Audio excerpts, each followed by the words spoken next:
Mm, I think I'm pretty sure that you like text me a few times, and you had tried calling me, and I wasn't answering. It was early in the morning, and then you got a hold of me, and you sounded pretty freaked out. You said something happened at the school, and you wanted me to come up and take a look because you didn't know what was going on. So Go ahead. as soon as I was able to, I got dressed and came up there, and you answered the door. You were pretty shaken, and you showed me like these weird prints on the floor. We were trying to figure out what they may have came from. There were almost, in my mind, they were, you think of like a reptile or something with two toes, and they were kind of widespread apart, but they were smaller. They weren't really big, but the weird thing was they came from the doorway that went in between your space and the hall, and they look like they came literally through the door, because when we opened up the door, there was nothing on the other side of the door at all on the ground.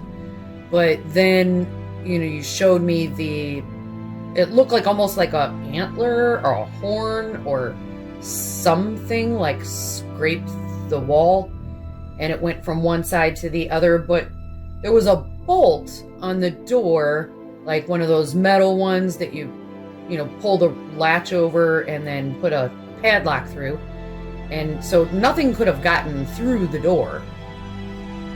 So we were just trying to figure things out, looking outside. It's a real urban area right across the street from a high school, and there's no mud outside, nothing like that substance that the tracks were made on the mat from.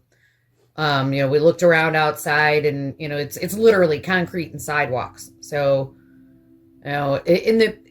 it looked really strange because the top, it's almost as if there were two layers to the prints, as if almost like they were burned in. I know that sounds strange, but it's like there was a layer on top and then a layer underneath, and then the mark on the wall, it was almost like a substance, like it reminded me of like maybe something like chalky or earthy type substance. And it was like a strange greenish, brownish, yellow type color. So then I hung out for a little bit, and we were trying to figure things out, like what it might have been, and pull in different things like shoes and things like that to see what could it have possibly been, but we couldn't figure anything out. And when you opened up the door, there was a hallway going to a bathroom with like old commercial carpet or something on the ground. But the odd thing about the prints was they looked like, on your side of the door, they looked like they had come from that direction. They obviously looked like they were pointing that way. Because of the shape of them, there's no way they could have been pointing the other way.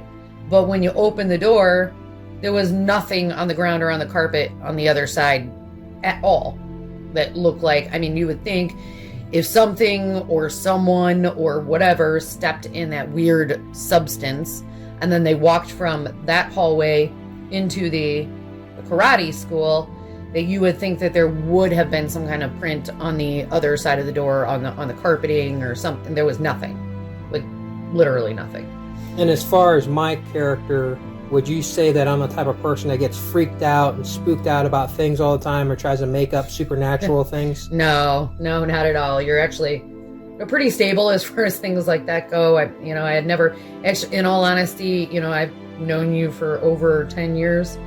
I've never known you to be that like shook about something, like what the heck just happened. You weren't like some people might be hysterical or like lose their mind over something like that. You weren't like that. You were just you were shaken, but you were like perplexed and trying to put it together and figure out what it was and what might have happened in a logical explanation that would have made sense coming from something from the natural world. Was it outside? Was it but we just couldn't figure anything out that would have explained it. And would you say that I'm the type of person before that was really into a bunch of spiritual, supernatural stuff at all? Definitely not spiritual at all. Certainly not supernatural. I mean, we did visit together. We went to like Area 52, that area down there in New Mexico. You know, at the time we weren't really thinking anything about, we just thought it would be a cool place to stop because we happened to be going from California to Florida. We had a good time with it. It was funny. We weren't thinking anything conspiracy like, or, you know, we played around in the little touristy places and, you know, put on alien glasses and silly things, antlers and stuff. It was fun. I mean, we never really thought anything of things like that. And as far as supernatural things go at all, you never believed in ghosts or, you know, things moving on their own or, you know, anything of that nature. No. It's because you've known me for 10 years. When would you say that I actually started obsessing over the year 1972? I'm not really sure exactly when it was, but I would say it was approximately a year or so ago. It started out as just kind of fun. We were looking at, you know, things that happened the year that we were born, you know, famous people who might have been like born on our birthday or near our birthday, or the same like zodiac signs, or just being silly, you know. It just started out as very casual. And then it just seemed like, you know, you kept seeing things or kept finding things, or things just kept coming up with 1972, things that happened that year, things that, you know, were associated with that in some way. So, but before that, you've never known me to obsess over anything like that? No. I mean, you had talked before about being born in 1972, but you weren't obsessed over it at all at that time. No.